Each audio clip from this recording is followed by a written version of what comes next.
तो एवरीवन, मेरा नाम है Manjesh Thakur and you are watching star coaching centre YouTube channel. तो स्टार कोचिंग सेंटर के तहत आज हम पढ़ने वाले हैं part of speech. Part of speech के एक और मोस्ट इम्पोर्टेंट पार्ट प्रोपोजिशन के बारे में। आज हम लोग प्रोपोजिशन के बारे में जानेंगे। प्रोपोजिशन है क्या है, कहाँ पर यूज होता है, इसका ग्रामर के अंदर क्या काम है, तो आज हम इसी के बारे में डिस्कस करेंगे। तो चलो शुरू करते हैं।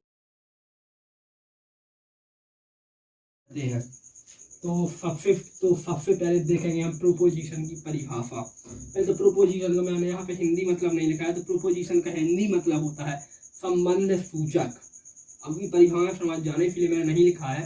प्रोपोजिशन का हिंदी मतलब होता है संबंध सूचक। ठीक है, परिभाषा जो शब्द नाउन और प्रोनाउन के पहले प्रयुक्त होकर, कहाँ पर, नाउन और प्रोनाउन के पहले, समझ रहे हो, नाउन और प्रोनाउन के पहले प्रयुक्त होकर नाउन और प्रोनाउन का संबंध। जो शब्द नाउन और प्रोनाउन में पहले प्रयुक्त होकर नाउन और प्रोनाउन का संबंध सेंटेंस या वाक्य के अन्य शब्दों से दिखलाता है। किससे? सेंटेंस या वाक्य के अन्य शब्दों से दिखलाता है। हमारा प्रोपोजिशन या संबंध सूचक कहलाता है। क्या दिखा? संबंध दिखलाता है, तो संबंध सूचक कहलाता है। ये क्या दिखलाता है? संबंध। ठीक, इसके एग्जाम्पल है यहाँ पे मैंने दो एग्जाम्पल देखो। The book is on the table. इसका हिंदी मतलब क्या होगा? ऑन मान होता है हमारा पर, मैंने यहाँ पे लिख रखा है। ऑन मान होता है हमारा पर, यानी कि हमारी किताब टेबल पर है। ठीक है, तो ऐसे ही इसमें वो सीधे तरीके से मैं बोलूं तो वो आपको संबंध दर्शा रहा है कि नहीं, कि किसके ऊपर क्या है। तो टेबल के ऊपर क्या है? किताब है। अभी अगला है the cat is under the table. Under होता है हमारा नीचे, तो इसका हिंदी मतलब क्या होगा?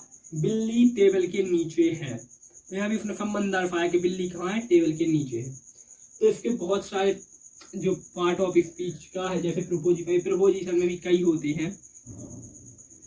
जैसे मैंने यहाँ पे देखो, ऑन माने होता है पर, ऑन भी आ सकता है। अप माने ऊपर, डाउन माने नीचे, अंडर माने नीचे। अब बहुत से लोग पूछ रहे होंगे ये सर दो, तो इसके लिए मैं बता दूं कि ये दोनों अपनी अपनी जगह पे यूज होते हैं। इनके अलग अलग विधि इनकी लगाने की। जब आप आगे जाओगे, आप काफी गहराई से पढ़ोगे, तब आपको पता चलेगा। वैसे अभी अधिकतर अंडर का यूज होता है। 10 में से 8 बार आप अंडर का यूज करते हैं। फिर वो सेंटेंस के ऊपर डिपेंड करता है कि आपके सेंटेंस किस क्वालिटी के, आप किस क्वालिटी की तैयारी कर रहे हैं। और फ्रंट होता है हमारा सामने। बिहाइंड होता है हमारा पीछे। इन माने होता है या फिर कभी कभी मैं भी यूज हो जाता है। मैं तो इन। ठीक है, तो इन माने या। ठीक है, चलो अब पढ़ते हैं परिभाषा। एग्जाम्पल ठीक है हो चुके। अब इसके टाइप, तो इसका मतलब और इफेक्ट टाइप नहीं इतने प्रकार का। फिर समझ लीजिए छोटा मोटा सा पहले समझ को। ये शब्द अधिकतर सेंटेंस में लगते हैं, जो अधिकतर लगते हैं मैंने वो शब्द लिख रखे हैं। ऑन माने पर, अप माने ऊपर, डाउन माने नीचे, अंडर माने नीचे, फ्रंट माने सामने, बिहाइंड पीछे, इन माने या।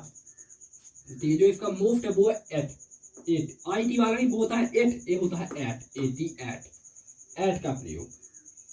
जो एट है इसका प्रयोग हम बता रहे कहाँ पे करते हैं। इसका प्रयोग हम करते हैं समय को अभिव्यक्त करने के लिए। किसको अभिव्यक्त करने के लिए? समय को अभिव्यक्त करने के लिए। और अब आपने समय तो अभिव्यक्त कर, लेकिन इसका मतलब क्या होता है एट का? इसका मतलब होता है पर या मैं। अब वो सेंटेंस के अकॉर्डिंग लगता है कि आपका हिंदी में आप पर निकालोगे या मैं निकालोगे। इसका मतलब होता है या तो मैं या फिर पर।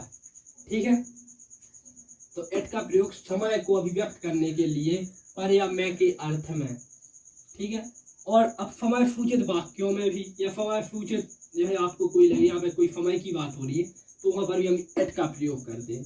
ठीक है, जैसे मैं बोलूँ at night, at noon, eight morning, ऐसे समय का पता चल रहा है कि नहीं।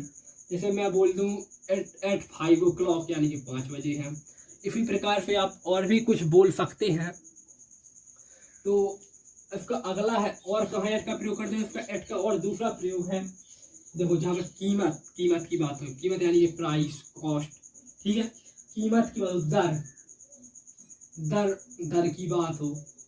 ठीक है, चाल जैसे हमारी गाड़ी की चाल, वो अपने गणित में सवाल पढ़े होंगे, चाल, दूरी और समय वाले। वही वाली चाल है, हमारी गाड़ी की स्पीड कितनी, वो हमारी चाल कहलाती है हिंदी में, ठीक है। चाल को भी बताने के लिए हम किसका प्रयोग करते हैं, एट का प्रयोग करते हैं। अगला है हमारा उम्र तथा चरण को बताने के लिए। किसको बताने के लिए, उम्र तथा चरण को बताने के लिए। जो हम उम्र संबंधी प्रश्न सॉल्व करते हैं वहां पर हम एट का प्रयोग करते हैं। उम्र तथा चरण, चरण आपकी वफाका कहलाती है। फिर अधिकतर उम्र, कीमत, दर, चाल और समय को व्यक्त करने के लिए हम एट का प्रयोग करते हैं। अब अगर ऑन सेंटेंस में पर आ, अपन कोई हिंदी से इंग्लिश ट्रांसलेट उसमें पर शब्द आ रहा है तो उसके लिए हम ऑन का प्रयोग करते हैं। अब बहुत से लोग इसमें कंफ्यूजन है, सर पर और ऊपर में अंतर क्या है। तो पर जो है हमारा, जैसे मैं बोल दूं, चलो यहीं से लिखना, the book is on the table, यानी किताब टेबल के ऊपर है, वो सॉरी किताब टेबल पर है, ठीक है,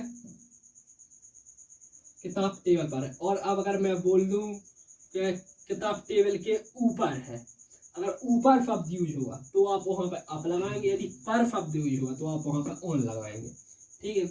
ऐसे ही अंडर और डाउन का, अतिरिक्त जरूरत आपकी अंडर की तो आप अंडर को अच्छे समझ रहे हैं, ठीक है। अब फ्रंट, फ्रंट होता है सामने, जैसे हम दोनों एक दूसरे के सामने खड़े थे, इसका हिंदी मतलब हिंदी में जब आप ट्रांसलेट करें तो इसका फ्रंट यूज करेंगे। बिहाइंड, बिहाइंड माने पीछे, ऐसे ही। और भी होता है इन माने या, ठीक है। तो समझ में आ गया। एक्चुअली जिन लोगों को समझ में नहीं है वो फटाफट एक बार और देख लें। मैं बहुत अच्छी तरीके से समझने की कोशिश कर रहा हूँ, कहीं थोड़ी बहुत भी दिक्कत हो रही है तो कृपया बताएं कहाँ पे दिक्कत हो रही है, कहाँ पे, ठीक है। तो अगर जो स्क्रीनशॉट लेना चाहते हैं स्क्रीनशॉट ले लें, आप लोग नोट करना चाहें तो आप लोग नोट कर सकते हैं।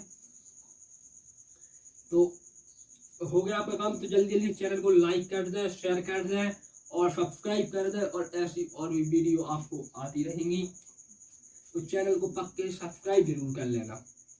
Thanks for watching this video. भी भाई इंग्लिश पर ग्रामर पढ़ना चाहते हैं तो उनके लिए ग्रामर के लिए मेरे पास 2 मस्त चैनल है जो मैंने आप लोगों के लिए छांट के रखे हैं, जो आपको बहुत अच्छे तरीके से आपकी करंट अफेयर से लेकर जनरल नॉलेज सब चीज़ें आपको बहुत अच्छे से डिस्कस करते हैं।